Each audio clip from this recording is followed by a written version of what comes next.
आज का शीर्षक है बुढ़ापे का साथी।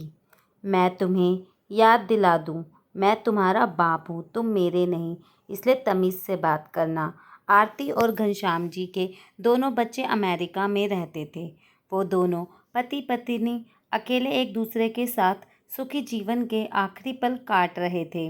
एक बार दोनों पति पत्नी दिवाली पर वृद्धाश्रम गए, तब आरती जी को वहाँ अपनी सहेली जानकी भी दिखी, जिन्हें उनके इकलौते बेटे बहू ने घर से निकाल दिया था। अपनी सहेली जानकी को आरती जी वृद्धाश्रम से अपने घर अपने साथ रहने के लिए लेकर आईं। कुछ समय बाद आरती जी को पता चला कि उनको ब्लड कैंसर है और वो ज़्यादा दिन जीवित नहीं रहेंगी। तब उन्होंने दोनों से वादा लिया। उन्होंने घनश्याम जी से कहा, सुनिए जी, वादा कीजिए आप मेरी आखिरी इच्छा पूरी करेंगे। मेरे ना रहने पर आप जानकी को घर से नहीं जाने देंगे, और जानकी, तुम कभी ये घर और घनश्याम जी को छोड़कर किसी के भी कहने पर कहीं नहीं जाओगी। आप दोनों मुझसे वादा करो। घनश्याम जी बोले, मैं तुम्हारे बिना नहीं रह सकता, और तुम ये कैसी बहकी बहकी सी बात कर रही हो। मैं तुम्हें कहीं जाने नहीं दूंगा। फिर घनश्याम जी रोते हुए कमरे से बाहर निकल गए। तब आरती जी ने अपनी सहेली का हाथ पकड़कर कहा, देख जानकी, तू तो जानती है मेरे जाने के बाद घनश्याम जी बिल्कुल अकेले हो जाएंगे। तुझे पता है हमारे बच्चे विदेश रहते हैं।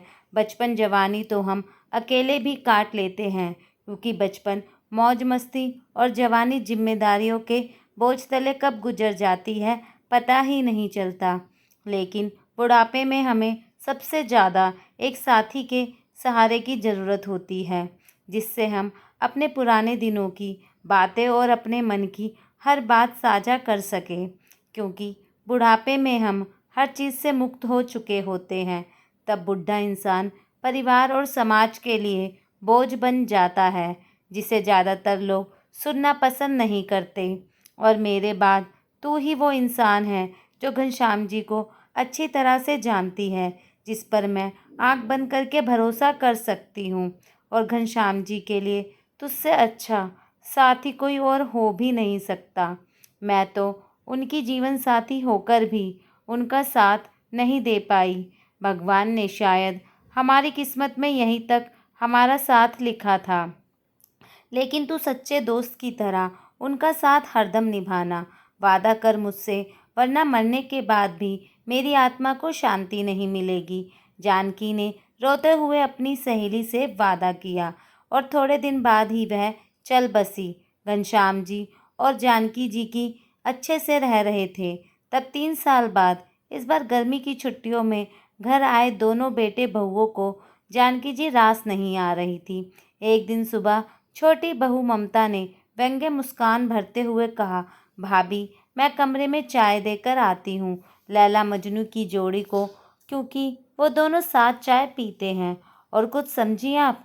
रितिका भी इतना सुनकर बोलने में कहाँ पीछे रहने वाली थी। उसने तुरंत कहा, क्या कहा तुमने? साथ साथ कमरा? वाह भाई वाह।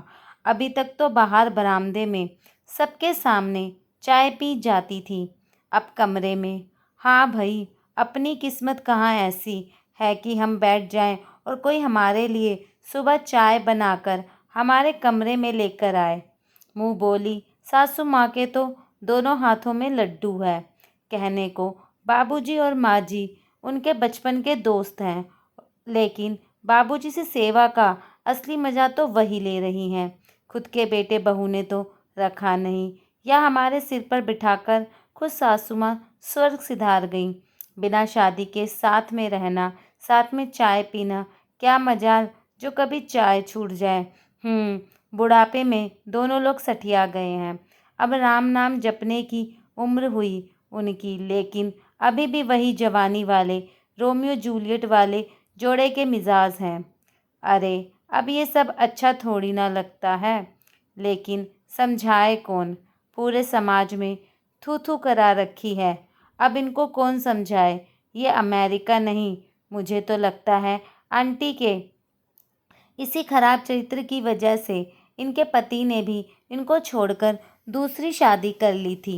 अच्छा भाभी, मैं चाय देकर आती हूँ, लेकिन इस समस्या का समाधान हमें निकालना ही होगा। कहते हुए चाय ट्रे लेकर सुमन कमरे में जाती है, जहाँ जानकी जी अपने रोज के अंदाज में नहा धोकर तैयार अपने कमरे की बालकनी में कुर्सी पर बैठी हुई थीं। दरवाजे के खोलने की आवाज़ सुनकर जानकी जी ने पलटकर देखा। ममता हाथ में चाय का ट्रे लिए खड़ी थी। उन्होंने मुस्कुराते हुए कहा, आओ बहू, अंदर आ जाओ।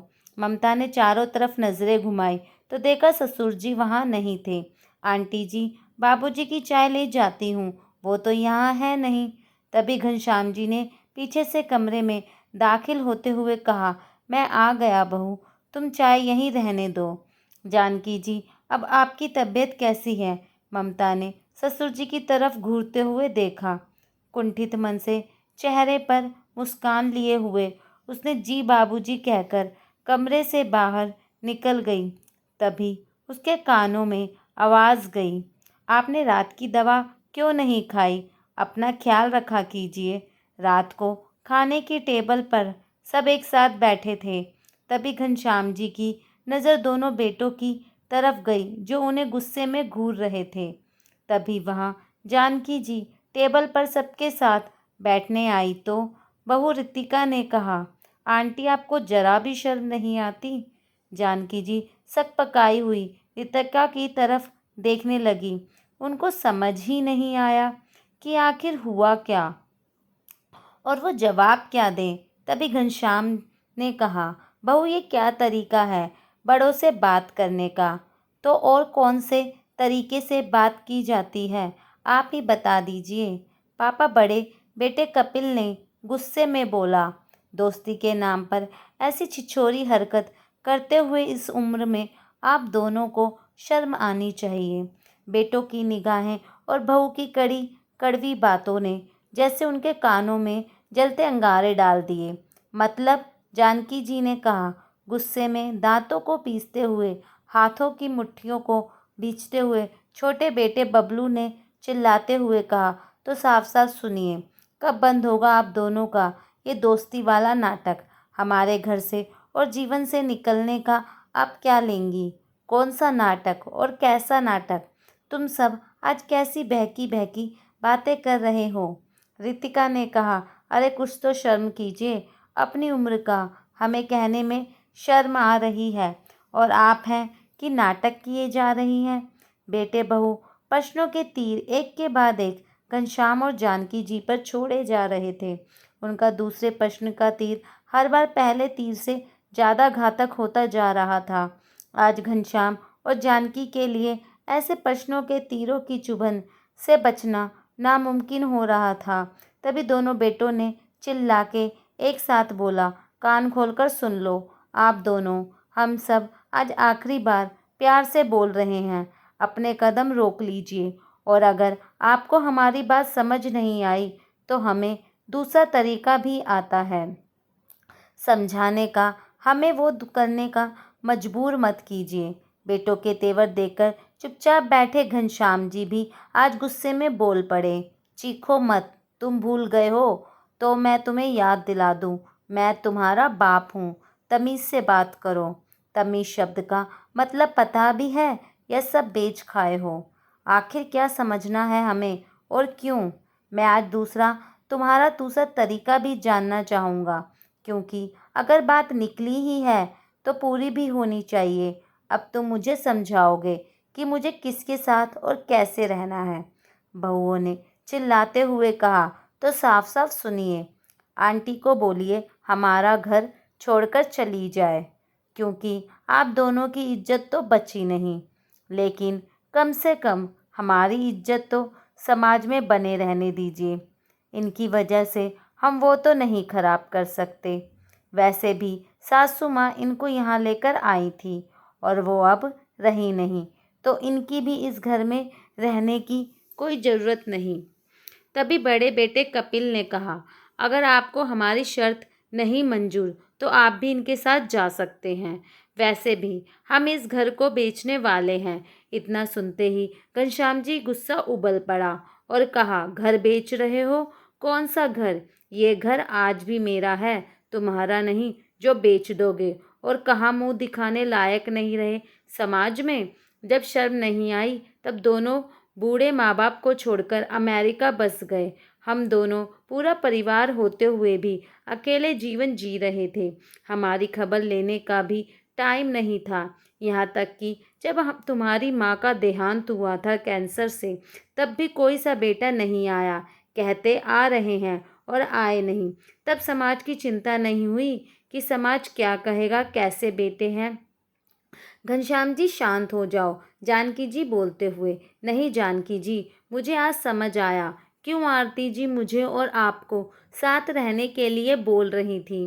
क्योंकि उसे पहले से पता था जो बेटे बहू उसके जिंदा रहते मुझे कभी पूछते नहीं थे, तो उसके मरने के बाद तो जरूर पूछते। सही मायने में वह मेरी जीवन संगनी थी, जो मरते मरते भी मेरे सुख के बारे में सोच रही थी। और सुन लो तुम चारों, जानकी जी का साथ तो मैं कभी नहीं छोड़ूंगा। मैंने आरती जी से वादा किया था। अब मेरा फैसला तुम लोग सुनो। जल्दी से अपना सामान समेटो और घर खाली करो। जाओ अपने देश अमेरिका। मुझे ऐसी नालायक औलादों की ज़रूरत नहीं है। मैं अब चैन से जीना चाहता हूँ जानकी जी के साथ, ताकि मेरी आरती की आत्मा को कोई तकलीफ ना हो। ये उसकी आखिरी इच्छा थी। इतना सुनते जानकी जी की आंखों से झरझर आंसू गिरने लगे और मन ही मन आरती को धन्यवाद देने लगी। कितनी अजीब बात है, अगर जवानी में किसी बच्चे के जीवन साथी की मृत्यु हो जाती है तो माँ बाप सोचते हैं हमारा बच्चा पूरी जिंदगी किसके सहारे काटेगा। उसे एक जीवन साथी की ज़रूरत पड़ेगी जिसके साथ सुख दुख बांट सके। इसकी दूसरी शादी करा देते हैं और पूरी कोशिश करते हैं, लेकिन बच्चे अपने बूढ़े माँ बाप के अकेलेपन के बारे में नहीं सोचते। ऐसा क्यों होता है? अगर आपके दिल को ये कहानी छू गई तो अपने विचार कमेंट बॉक्स में ज़रूर शेयर करें। न्यू है तो लाइक करें, सब्सक्राइब करें। जय माता दी।